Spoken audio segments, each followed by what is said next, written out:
is Paul Hellyer, and I am a former Minister of National Defence for Canada. This disturbing message is for the several million Americans and others who were kind enough to listen to the 22-minute presentation at the Citizens Disclosure hearing in Washington in May 2013, and for anyone else who cares deeply about the future of their country and the planet Earth. The U.S. is in grave danger. Strangely, the peril is not from foreign enemies, but from enemies within. So I beg you to listen to a summary of the major problems, followed by some suggestions as to how the U.S. might be recaptured by loyal Americans, to the enormous relief of friends who have been watching helplessly from the sidelines. The stakes couldn't be higher. So I spent the 15 months following the Washington hearing feverishly writing a new book, incorporating what I think every American has the right to know and must know to end the incredible naivety observed at the citizens' hearing. The name of the book is The Money Mafia, A World in Crisis. Most of my friends, both American and Canadian, tend to agree that the world is in a state of crisis. But very few are aware that the problems are not natural phenomena. They have been engineered by a very tiny elite group of rich, ruthless, and power-hungry people who have been deliberately keeping the majority of decent, hard-working taxpayers totally in the dark. The iron veil of secrecy is now nearing the end of its 7th decade. When World War II ended, little attention was given to Operation Paperclip, under which hundreds of Nazi scientists were brought to the U.S., given new identities, and then appointed to important jobs in the military and elsewhere. Some of them would have been aware of UFOs and the ET presence from their experience in working with them in the 1930s. The American military began to take the subject more seriously after retrieving one of the vehicles that crashed near Roswell, New Mexico, on July 4th, 1947, and decided to back-engineer its technology, which was light years more advanced than anything that we had known. On Tuesday, July the 8th, 1947, at 11 a.m. Mountain Time, Roswell Airfield Commanding Officer Colonel William Blanchard announced in a press release the recovery of a flying disc. That was the truth. Later that same day, at approximately 4:30 p.m. Central Time, Brigadier General Roger Ramey, commander of the 8th Air Force and Blanchard's supervising officer, presented to the press an alternative story. He claimed the Army had recovered a Rowan target device suspended by a neoprene balloon. That was a lie. In fact, it was the cornerstone lie of what was to become a cult of lying and disinformation that is still United States policy today, 68 years later. In my brief address to the Citizens Disclosure hearing, I said that the United States and much of the Western world is ultimately controlled by an unelected, unaccountable cabal. Its apex is the banking and financial cartel, followed by the oil cartel, the CEOs of the largest and most powerful transnational corporations, major intelligence agencies, including the CIA, the FBI, and the NSA, and a major slice of the U.S. military. Their collective power and influence is incalculable. And it is their plan for the U.S. and the rest of us that is so alarming. Their plan is an empire greater in size and power than any empire before it, They call this the New World Order, which, ironically, is the same name Hitler used for the smaller empire he imagined. One sure thing, the New World Order will end all pretense of government of, by, and for the people. It will be a dictatorship of, by, and for a small minority of the rich and privileged elite. Much of its power lies in the privately owned banking system. Why monarchs and politicians allowed a private cartel to become the monopoly supplier of new money, we will never know. But this power is almost absolute and can determine the fate of nations and their people. A system where nearly all money is created as debt, and debt that has to be repaid with interest, but where no one creates any money with which to pay the interest, is a dead end that leaves debtors with no alternative but to borrow the money to pay the interest and go deeper and deeper into debt. It's so wildly absurd that a grade 10 student would only need a few minutes to recognize it as one giant Ponzi scheme.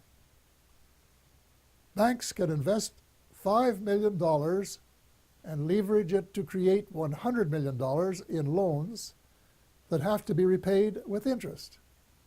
In effect, they skim 95% off the top of every loan. That is the reason I call them the money mafia. Monetary reform is the most urgent of all essential reforms, and my book contains a specific formula that the brave Occupy Wall Street protesters could have used to advantage when asked, "But what do you suggest?" What they lacked was the answer to that question. If about 99% of the population don't understand a deception that has been responsible for the Great Depression of the 1930s, the terrible recessions of 1981-82, 1991, and the Great Recession of the 21st century, it's not too difficult to understand why there are so many skeptics about UFOs and their occupants, even though several species have been visiting planet Earth for thousands of years. The crashes near Roswell, New Mexico, that I referred to earlier, were, in a sense, watershed events. In Canada, Wilbert Smith, a senior officer in our Federal Department of Transport, of which I later became minister, wrote a top-secret memorandum to his boss based on information he had received during a visit to our embassy in Washington. The memo, dated November 21st, 1950, read in part as follows. A, the matter is the most highly classified subject in the United States, reading higher even than the H-bomb. B, flying saucers exist. C, their modus operandi is unknown, but concentrated effort is being made by a small group headed by Dr. Vannevar Bush. D, the entire matter is considered by the United States authorities to be of tremendous significance. A control group of 12 senior civilian scientists and military officers was established by President Truman. They were known as the Majestic 12, or MJ-12, which issued a memorandum that included how to respond to UFO sightings by saying that they were natural phenomena, such as plasma or swamp gas, or that the observer might have been imbibing too much Jack Daniels bourbon. Nothing could be further from the truth. Under the Eisenhower administration, much of the physical engineering was transferred to underground facilities in Nevada and Arizona. Meanwhile, much of the control was transferred to civilian agencies in order to create plausible deniability as to its existence. When President Eisenhower wanted to take a look at the restricted areas, he was denied access. It was only when he threatened to send in the First Army that it was agreed that he could send 3 confidants to look at the secret areas 51 and S4. They reported that the Roswell vehicle was indeed being back-engineered by United States forces. President Eisenhower was so distressed by the situation that he included in his farewell address to the nation that his fellow Americans should beware of the military-industrial complex, which, according to one witness, was his way of saying that the ET file had fallen into the wrong hands. Indeed it had. It was under the control of the military-industrial complex, otherwise known as the financial, intelligence, and military wing of the all-pervasive cabal, which has seized control of the United States and much of the balance of the world. Beginning with Eisenhower, not one of the presidents of the United States has been given completely honest advice by his civil, military, and intelligence advisors, nor fully briefed on the ET presence and technology.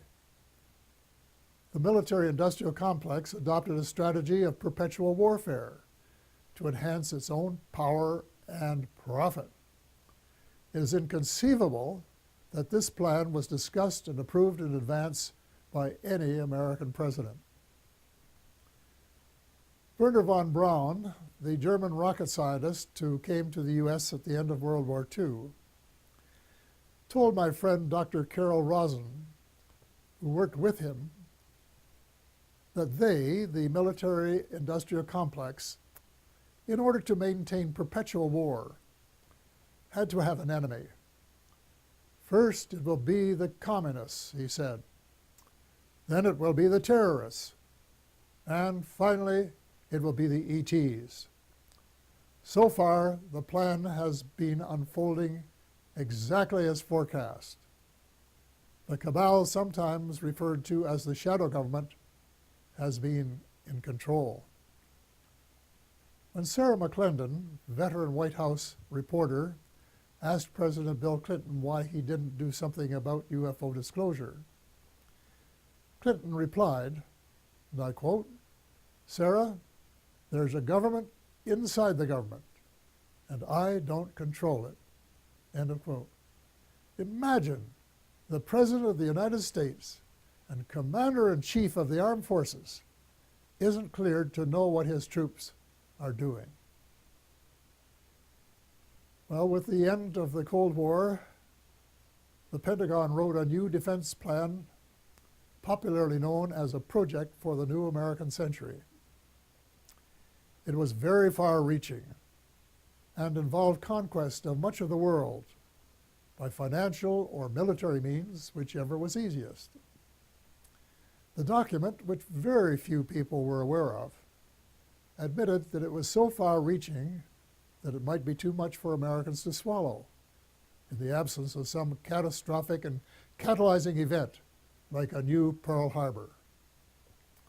Well, Lady Luck appeared to be on their side in the form of September the 11th, 2001.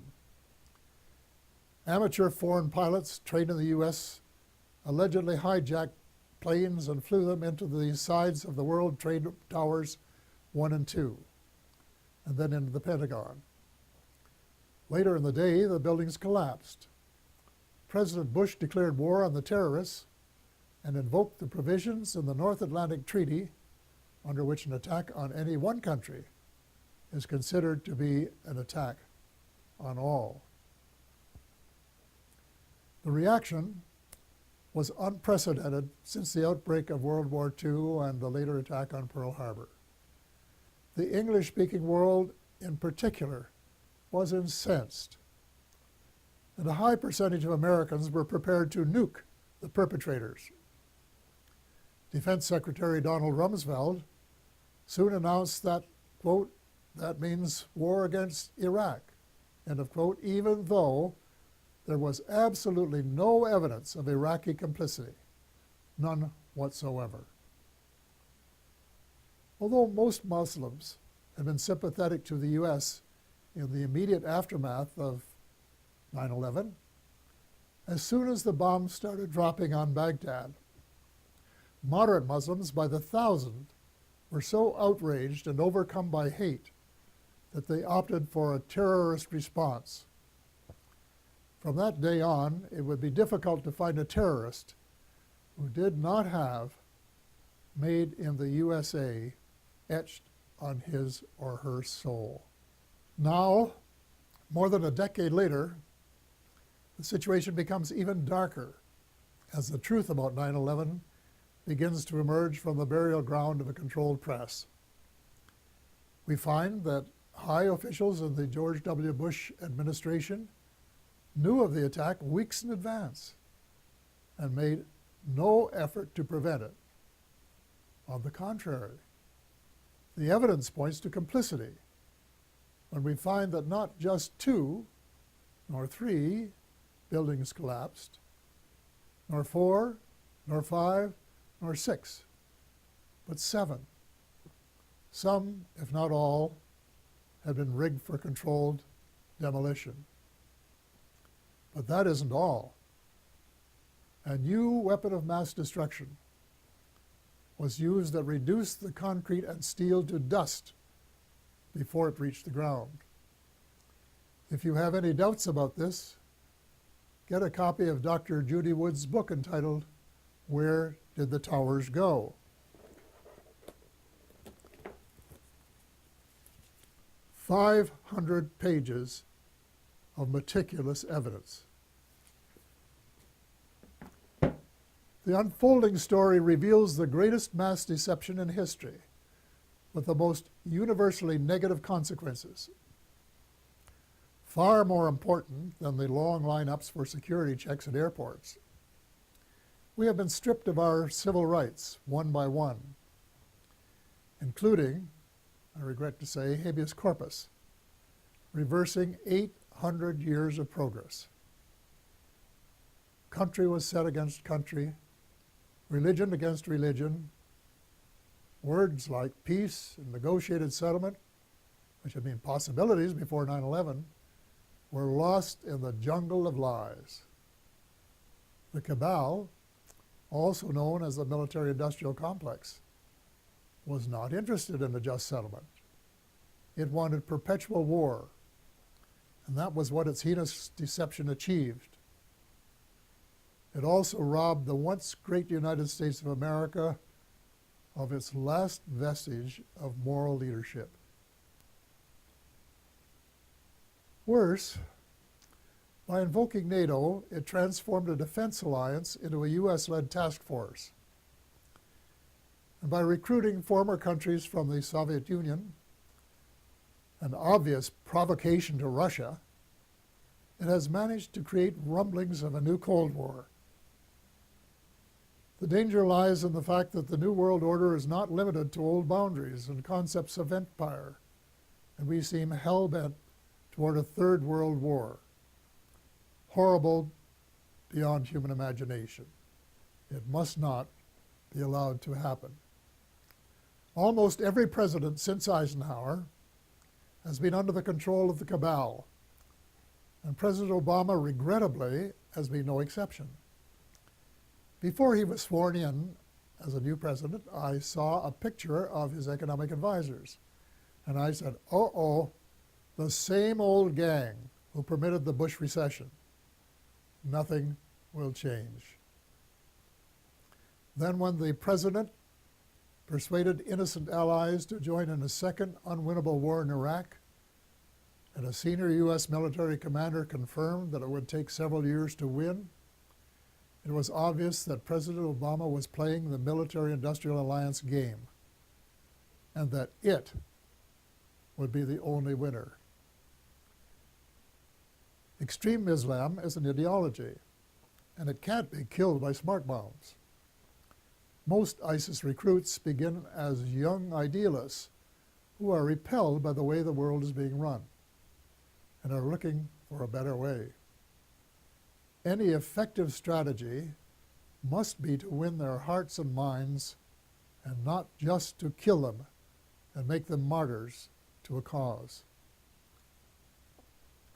Step number 1 is to convince President Obama that the policies of his predecessor benefit no one but the arms manufacturers. So all non-Muslim members of the coalition should withdraw from the war against the Islamic State and begin to reverse all of the wrongs committed by the West in recent years. Hayden or Levin, President Obama is the only person in the world with the power to lead a penitent United States and its misled allies in the moral and spiritual revolution essential for a world of peace and justice, where the human species has a fighting chance to survive. The transformation has to be reversible before the next U.S. presidential election, which could be the point of no return. Ultimately, the Muslims must be allowed to settle their own problems. Before 9/11, Iraq was a Sunni dictatorship that treated its Shia brothers and sisters badly. The U.S. deposed Saddam Hussein and established a new Shia majority that treated its Sunni minority unfairly. The seeds of further conflict were born. The Muslims must resolve their age-long differences as Christians and of different denominations have recently been able to do. Perhaps the United Nations might be invited by the Muslims to convene a meeting of both temporal and religious leaders in search of a better way of settling grievances and differences. Meanwhile, it's time that all the Abrahamic religions, Christianity, Judaism, and Islam, kissed and made up. I was in my 80s before I knew that Allah was my God. My guess is that the majority of Christians are equally ill-informed. And the Israelites should start treating Palestinians as the blood brothers that they really are, instead of as inferior beings. It is wise to remember that the original covenant with the Creator applied to all of Abraham's children, and not just to the favored few. The bottom line is that the use of drones, suicide bombs, and crushing military superiority on the part of Christians, Muslims, and Jews are all prohibited by their holy books. The next step is to persuade all the major religions to practice the one principle that they have in common, which is to treat others the way they would want to be treated if the roles were reversed.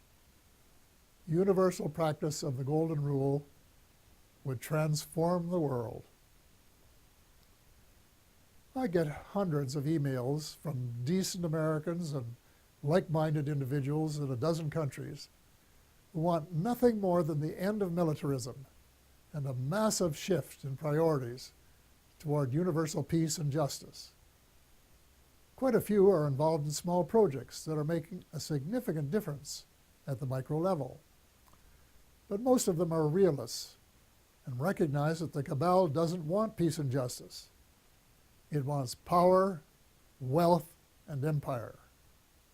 So what can an individual do in the face of unprecedented power and wealth? The cabal, headed by the banking cartel, has almost unlimited financial power. But we, the people, have the numbers and must combine our limited power to form a critical mass that can move mountains. There is no guaranteed formula, but an educated guess would be that if 5 million decent and determined Americans got a copy of The Money Mafia, A World in Crisis, read it carefully, and then actively supported the comprehensive action plan set out in it, a miracle could happen. Each one of the 5 million would have to write a personal letter to the president, their senator, and their congressperson, demanding action forthwith in each of the critical areas in the same spirit of bipartisanship that would be expected in a war to save the world, which is exactly what is at stake. I am not going to repeat the list of essential reforms here, except for a few key items. The U.S. should play a leadership role in ending the private bankers' monopoly to print money. Actually, it isn't really money, it's just credit created out of thin air, a computer entry, and restore some of the power to the people that is rightfully theirs. President Obama can mint $2 trillion platinum coins to get the ball rolling, while legislation is prepared to take over the Fed and establish a 100% publicly owned central bank, the Central Bank of the United States. There cannot and will not be peace and justice on earth while the Fed continues to exist. Speaking of justice, if President Obama really wants a place in history as a friend of the 99% rather than the 1%, he can fast-track the Trans-Pacific Partnership into oblivion. Even the name is a lie. There is no way it is a partnership.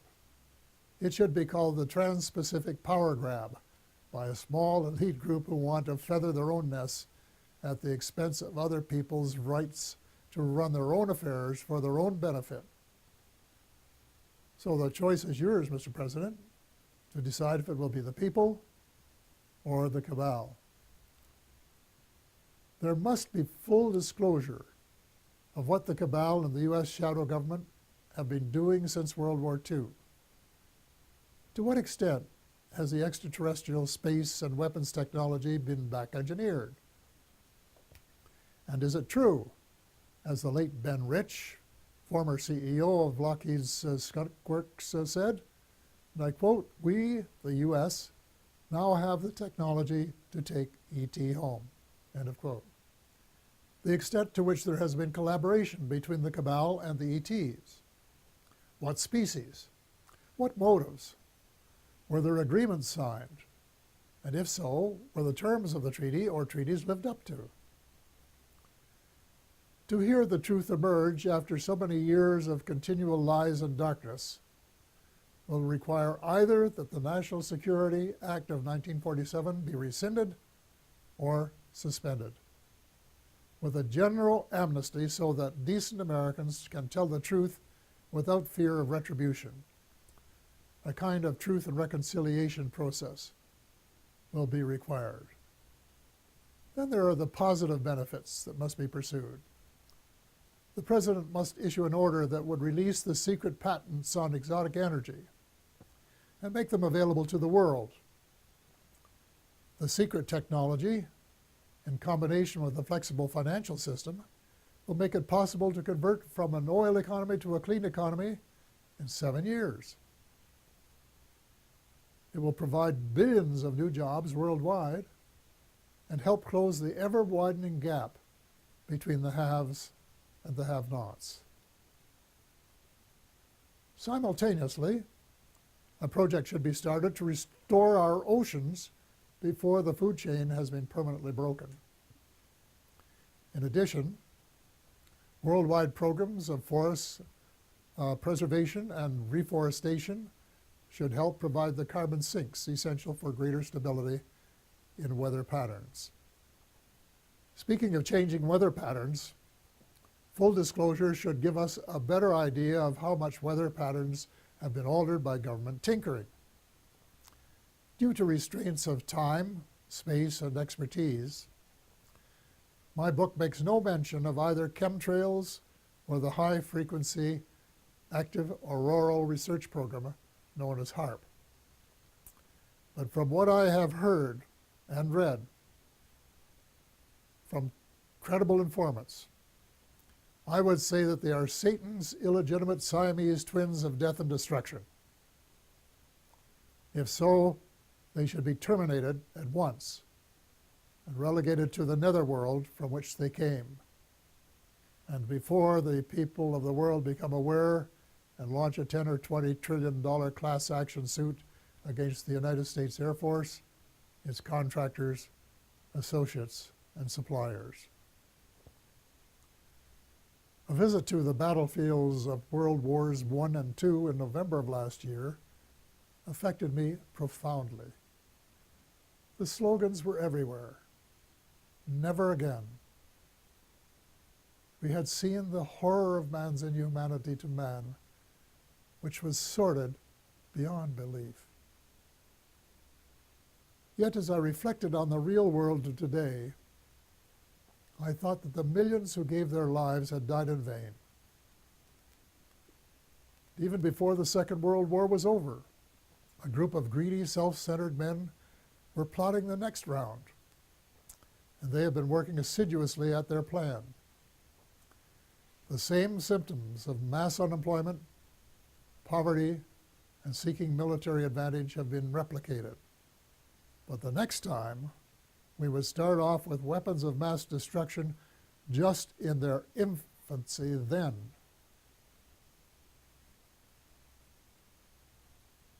The next time, it is not just supremacy that is at stake, although there are some who think so. It is the survival of the human species that is at stake. God will not be mocked. We have been given the choice of making our planet uninhabitable, as we have been told some other species have done, or we can move in the opposite direction of peace, love, justice, and cooperation for the betterment of all, rich and poor alike.